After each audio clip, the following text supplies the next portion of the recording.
the Cellular Respiration Lab. Now, I know that both photosynthesis and cell respiration are topics that most people find very challenging and don't look forward to. But I hope that you enjoyed this lab and that it helps you to understand what's happening when cells are doing aerobic cellular respiration. So for this lab, the first thing that we have to do is we have to start the millet seeds. You have 2 packages of millet seeds, and 1 package of millet seeds we're going to start growing right away. In order to get those millet seeds growing, we're going to need the Petri dishes. Petri dishes are always 2 parts, a top that's a little bit larger and wider, and a bottom. Now, what I did was I took a paper towel and I cut it into 4 circles. I put 1 circle on the bottom of my Petri dish, and then I put the second circle above all of my seeds. So I'm going to hold this close to the camera so you can see all of my little millet seeds. What I did was I cut this paper towels, put the bottom one into the Petri dish, got it wet, then put the millet seeds on top, and then got this second circle of paper towel wet and laid it over the top. I have germinated a lot of seeds in my time, and I know that water is the most important thing to get a seed to germinate.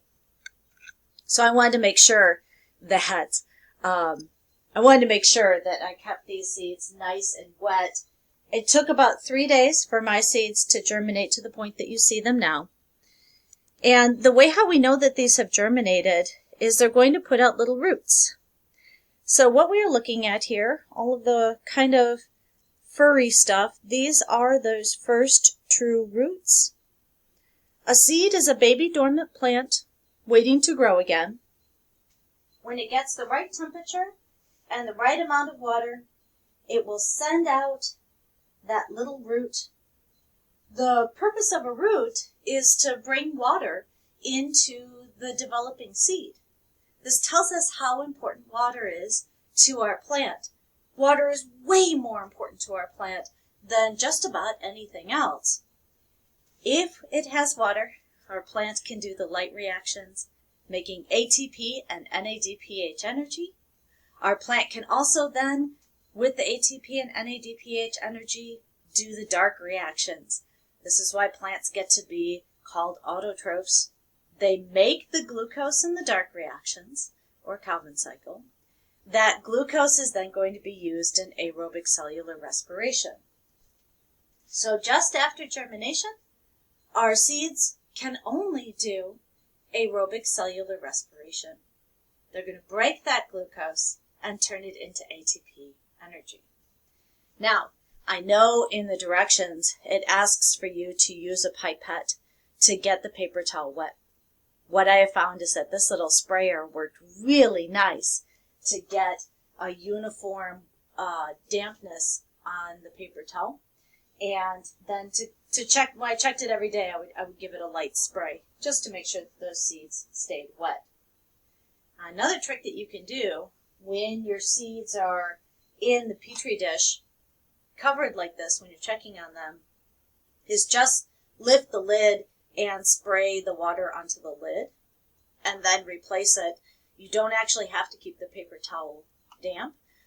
The water will move through osmosis into the paper towel and then be transferred over to the seedlings. This method helps us to keep our seedlings wet without mold growing, which is always a danger, especially when we have warm, damp temperatures in the surrounding environment. So get your seeds germinated, and then you're ready to do this lab. So you've got your seeds germinated. The next thing that you need to do is you need to take your little test tubes, and with your test tubes, what you're going to be doing is you're going to be writing on them. You're going to be writing on them in the half centimeter increments, and then you will be adding your seeds. So to this tube, I added my germinated seeds, but the one thing that I wanted to point out is because my seeds germinated a little bit longer and had longer little roots. It's a little bit higher than what you'll see shown in the picture of the hands-on lab. And then these are my non-germinated seeds, and I took my little cotton balls and loaded those on top. The next step is you will be using some of the chemicals that came along with your kit, and then making some solutions in the 24 plate well. So you've made your sodium hydroxide solution, and what you did is you soaked a second cotton ball in that solution, and then you put your cotton ball on top of the original cotton balls. So now you have two cotton balls, one that was dry and one that's been soaked in that sodium hydroxide solution. The next step is you're going to take your yellow food coloring and you're going to put it into a beaker of about 100 milliliters, 50 milliliters of distilled water. So we put our 2 drops of food coloring in, and then I'm giving it a swirl. I want those food coloring molecules to disperse evenly in my beaker. And then the next thing that we're going to do seems kind of crazy. We're going to take our test tubes with the seeds, flip them upside down, and place them in the beaker. Once you have a test tube in place, you're going to want to tape it. I'm going to go ahead and flip both of these for the demonstration and hold them here so that you can see. We want our test tubes up against the side of the beaker. We want them nice and straight. And then we are going to be placing them about a foot away from the light source. We're going to record where the water line is at, so before you do your final taping and get everything set for your experiment, you may want to double check that it's easy to read your markings, and because that's going to be the important thing, and that everything will be in a way that you are able to read which one is your non-germinated, which one is your germinated, and then be able to record your data.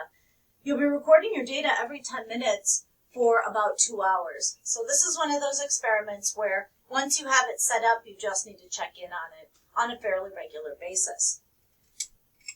As soon as we turn on that light, what the light is going to be doing is it's going to be keeping our seeds warm. It's going to be helping them to continue aerobic cellular respiration.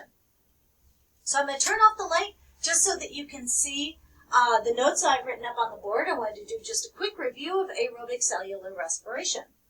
So in general, aerobic cell respiration is 3 separate but connected metabolic pathways. I know that in some classes and in the Bio 103 textbook, they talk about the prep reaction. And what I generally do is I just lump that right in so that we just have and focus on the 3 main metabolic pathways for essentially taking that really super stable glucose molecule and turning it into ATP energy. So our main inputs for aerobic cell respiration will be glucose and oxygen. The oxygen is why we call this aerobic cell respiration. Our main outputs will be carbon dioxide, water, and then we'll get between 30 to 40 ATP energy molecules for 1 glucose molecule. Sometimes people get really hung up on the number 36. In general, 1 glucose molecule will make 36 ATP, but I've learned in biological systems there can be a whole lot of variation. Sometimes 1 mitochondrion is a little bit more efficient than another. There can be a range. So I like to teach that we can get between 30 to 40 ATP energy molecules from 1 glucose. Now, glucose is super, super stable. Glucose doesn't want to be broken. If we want to get a good visualization of how stable glucose is, glucose bonds together to make the polysaccharide cellulose. Cellulose is in plant cell walls, so when we think about wood, the wood that we burn in a fireplace or the wood that makes our homes, some pieces of wood, some beams in old buildings are hundreds of years old. So that gives us a better idea or a better understanding, a more tangible connection to how stable that glucose molecule is. So it's weird that glucose would then be the molecule that cells want to use in order to make ATP. So in order to start to get some energy back out of that glucose molecule, the first step is going to be glycolysis. Our inputs for glycolysis will be our glucose molecule, C6H12O6.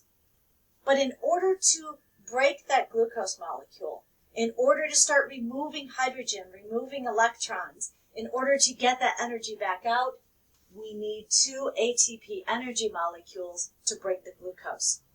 Now our enzymes in our metabolic pathway will take that broken glucose and turn it into NADH, and we'll get 2 usable ATP energy molecules. The most important part of glucose is that we get pyruvate. Now, pyruvate is a molecule that still has lots of energy.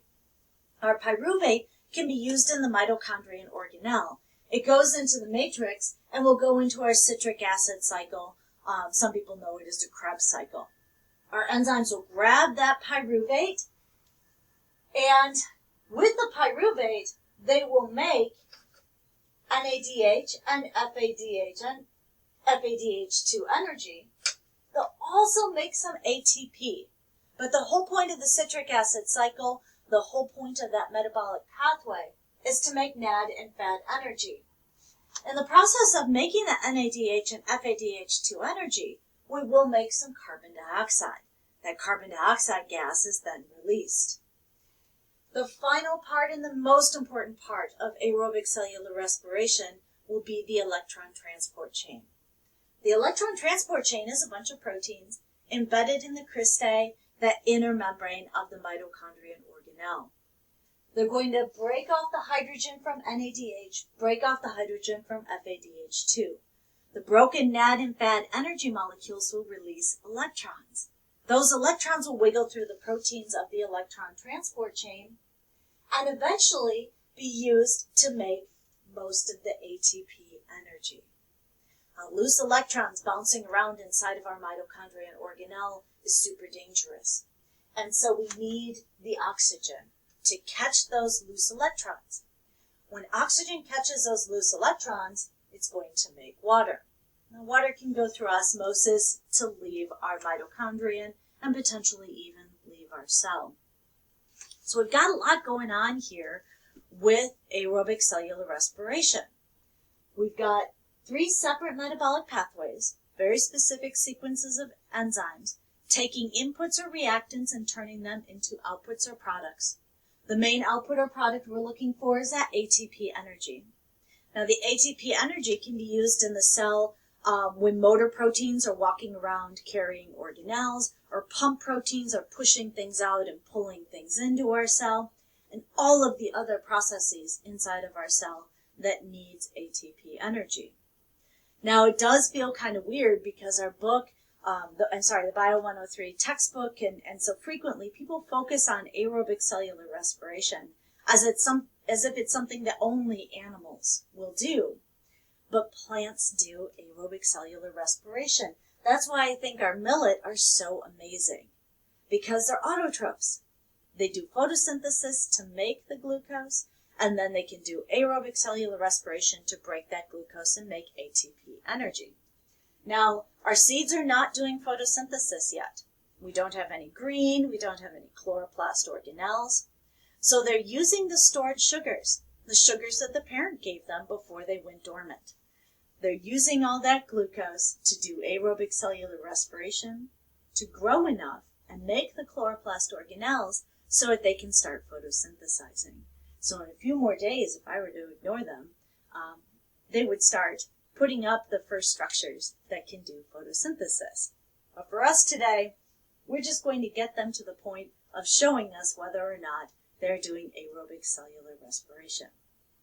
If you have any questions, please send me an email, and I hope you have a good time with this experiment.